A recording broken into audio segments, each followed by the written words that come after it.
Cola fish தாங்க இது மசாலா போட்டு நம்ம ரெடி பண்ணி வைக்க போகிறோம்.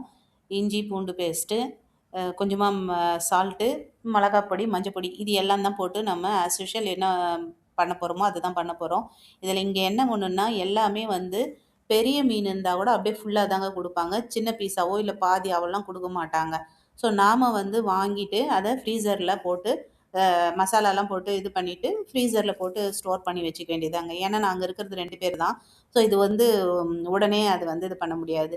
என்ன ஒரு விசேஷம் அப்படின்னு பார்த்தீங்கன்னா, இங்கே பெரிய மீனெல்லாம் கூட ஒரு ரூ. 300 ரூ. 400 நமக்கு கிடைக்குங்க. அவ்வளோ வந்து சீப்பாக கிடைக்கும்.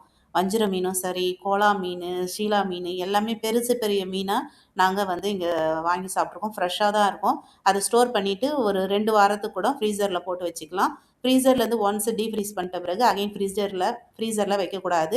அதை எடுத்து யூஸ் பண்ணிடணும் நாம. வெஜிடபிள் மட்டும்தாங்க இங்கே ரேட் அதிகமாக இருக்கும். ஃபிஷ் எல்லாம் வந்து சீப்பாக தான் இருக்கும். அவ்வளோதாங்க. நன்றி. வாழ்க வளமுடன். தேங்க்யூ.